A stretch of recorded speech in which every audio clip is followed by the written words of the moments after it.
Menteri Keuangan, Menke, Sri Mulyani bertemu orang tua David, korban penganiayaan anak pejabat pajak di RS Mayapada. Momen pertemuan tersebut pun diunggahnya di akun Instagram pribadi Sri Mulyani, @smindrawati. Dalam pertemuan itu, Sri Mulyani menguatkan ayah David, Jonathan Latumahina sembari memegang tangannya. "Kita berdoa terus. David juga bisa membaik dan sembuh. Yang tabah," kata Sri Mulyani kepada Jonathan. "Amin, amin," ucap Jonathan. Kemudian, Sri Mulyani berbincang dengan istri Jonathan dan menanyakan David merupakan anak keberapa. Lalu, istri Jonathan mengungkapkan, David adalah anak pertama dari 2 bersaudara. "Ini putra nomor berapa sih David?" tanya Sri Mulyani. "Anak pertama," jawab istri Jonathan. "Nomor pertama, dari berapa?" tanya Sri Mulyani lagi. "2 bersaudara," jawab istri Jonathan kembali.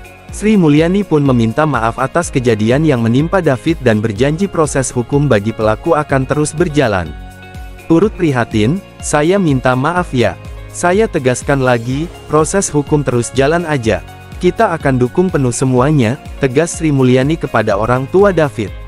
Lalu, pada caption yang dituliskan Sri Mulyani, membeberkan kondisi David pasca dianiaya Mario Dendi Satrio.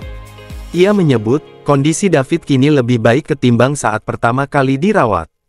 Kabar baik ini diketahuinya saat memperoleh penjelasan dari dokter ICU, tempat David dirawat.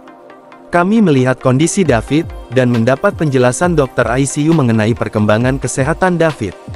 Dokter menyampaikan keadaan David yang lebih baik dibanding hari pertama perawatan, yang memberikan harapan. Namun proses observasi perkembangan dan perawatan David masih panjang. Mario beserta rekannya berinisial S telah ditetapkan tersangka. Mario ditetapkan sebagai tersangka lantaran sebagai aktor utama yang melakukan penganiayaan kepada David. Akibat perbuatannya, Mario dijerat dengan pasal 76C junto pasal 80 Undang-Undang Nomor 35 Tahun 2014 tentang perubahan atas Undang-Undang Nomor 23 Tahun 2022 tentang perlindungan anak dengan ancaman pidana maksimal 5 tahun penjara. Tak hanya itu, tersangka juga dijerat dengan pasal 351 ayat 2 tentang penganiayaan berat dengan ancaman pidana maksimal 5 tahun. Sedangkan rekan Mario berinisial S berperan memprovokasi Mario, serta merekam penganiayaan dengan menggunakan handphone. Hal ini disampaikan oleh Kapolres Metro Jakarta Selatan, Kombes Pol Ade Arysyam Indradi dalam konferensi pers. Memberikan pendapat kepada tersangka MDS, "Wah parah, ya sudah hajar saja." Mencontohkan, sikap tobat, atas permintaan tersangka MDS Mario Dendi Satrio agar ditirukan oleh korban, jelasnya. S pun dijerat pasal berlapis yaitu pasal 76C junto pasal 80 UU Nomor 35 Tahun 2014 tentang perubahan atas UU RI Nomor 23 Tahun 2002 tentang perlindungan anak. "Saya minta maaf ya. Saya tegaskan lagi, proses hukum terus jalan aja. Kita akan dukung penuh semuanya," tegas Sri Mulyani kepada orang tua David.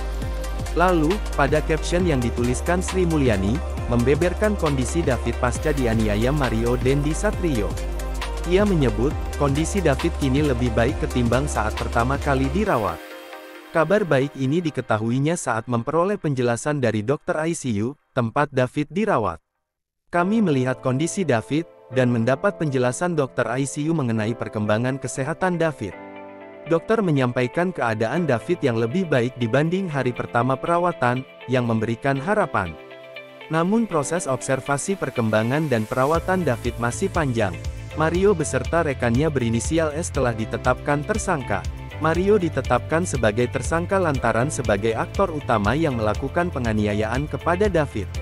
Akibat perbuatannya, Mario dijerat dengan pasal 76C junto pasal 80 Undang-Undang Nomor 35 Tahun 2014 tentang perubahan atas Undang-Undang Nomor 23 Tahun 2022 tentang perlindungan anak dengan ancaman pidana maksimal 5 tahun penjara.